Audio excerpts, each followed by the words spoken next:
Hi everybody, it's Martin from Derrico UK here again. This video is part of the reloading series that I'm trying to do to help either reassure existing reloaders that this is how I do it, or potentially teach new reloaders one way of doing it. There's always the caveat that there's multiple ways to do something, but this is how I do it. This is sort of a preliminary step that I do on all new brass, and that is in relation to the primer pocket. As soon as I get a new batch of brass, there's some unopened, this is Lapua 6BR brass, not been touched yet. As soon as I get a new batch of brass, the first thing that I do is uniform the primer pockets. Lots of people are going to say it's completely not necessary. It possibly isn't, but it reassures me that it's one less thing that's an unknown variable, and it just gets everything nice and uniform. At the end of the day, reloading is all about consistency. We want everything to be as consistent as possible, and I personally just think that this is a relatively easy step.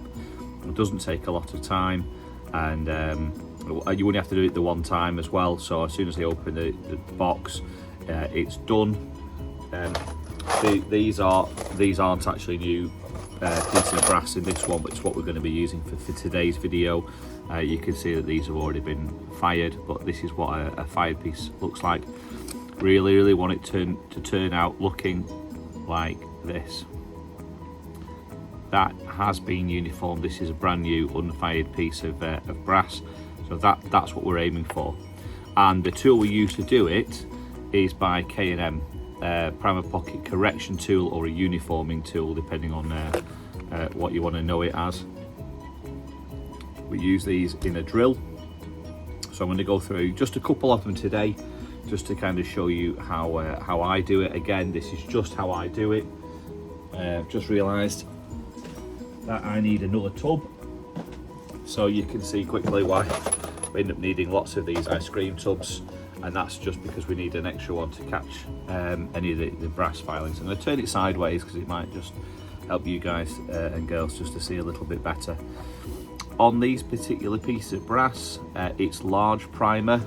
I have one of each, so I have a large primer and a small primer. So on this particular one, we use the large primer tool. Put that out of the way. They all come with like a cap on them just to protect the tip. Let's hold it a bit closer, see if it'll focus on that. Okay, this is what it looks like. You can see it's just a cutting bit. There's nothing overly exciting about it.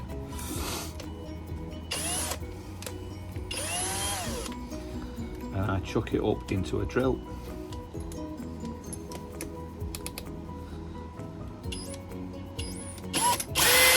And that's all there is to it.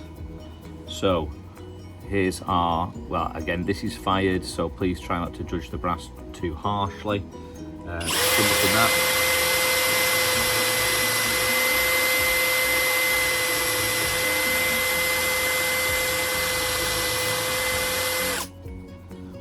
So I do it several times, as you can see, just to make sure that it's all done properly, and this is what it ends up coming out looking like.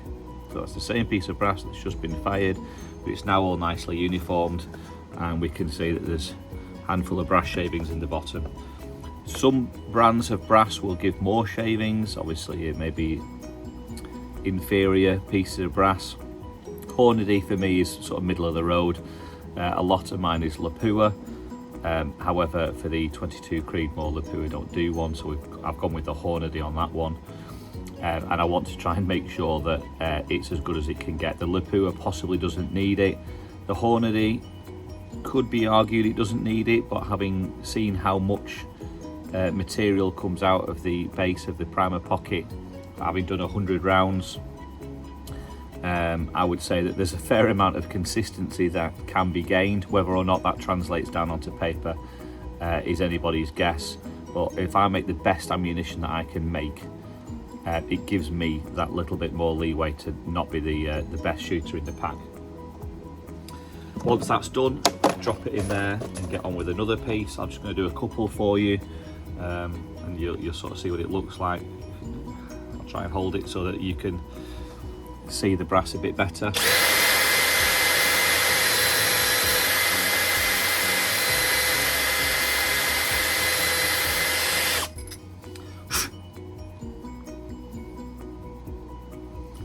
Come on to focus, there we go. That's what I'm looking for.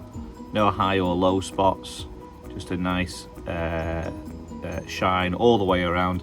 Now with these, on the K&M ones, you can adjust the cutting depth if you want to do so.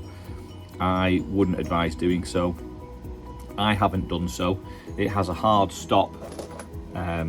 So if I presented a piece of brass to it, and I'm going to have to come a bit closer, you can't see this, can you? If I present a piece of brass to it, you can see how deep it's going to cut. I'm happy with that. That's how much the people at K&M think it should be done. I've got no reason to argue. However, what I will say is that this comes nicely in conjunction with the RCBS priming system from Derico that we're going to come on to in a later video. And by making sure that the primer pockets are a consistent depth, it helps us to make sure that we're seating our primers to a consistent depth. I don't think these tools are very expensive at all. I'm afraid I can't remember off the top of my head, but if I was saying £35, something like that, I don't think I'd be too wrong.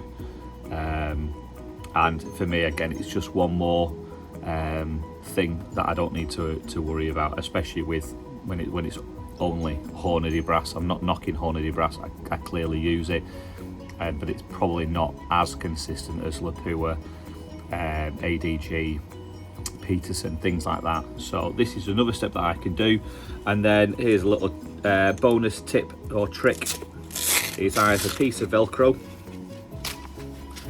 nothing exciting, just a piece of Velcro, and I can wrap that around the trigger on the drill.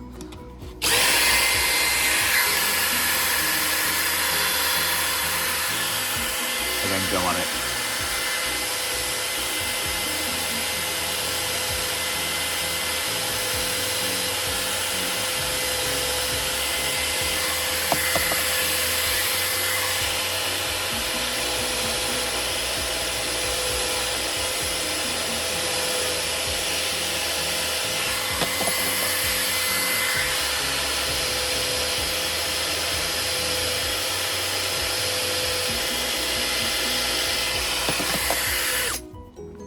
Simple as that. Hence why it doesn't necessarily take an awful long time even to get through a full box of 100. All right, so people who may be just starting out with 500 and you want to get them all prepped at the same time from the beginning, it's going to take longer, obviously. However, it's only a one-time thing. I know these are 5 pieces of brass, it's just because I've already uniformed all my brass already, and I kind of wanted to show you that. You can see in the bottom corner there, we're already getting a nice little pile of 5 pieces of brass. So for me, it's worthwhile doing. You might disagree, and I'm sure, you know, potentially I'm going to get some haters in the comment, but it is what it is. This is another preliminary step in my reloading process. If you want to do it, feel free to do so. If you don't want to do it, if you don't want to invest in the tools, it's absolutely not a problem. But that's it for today. Other than that, take care, God bless.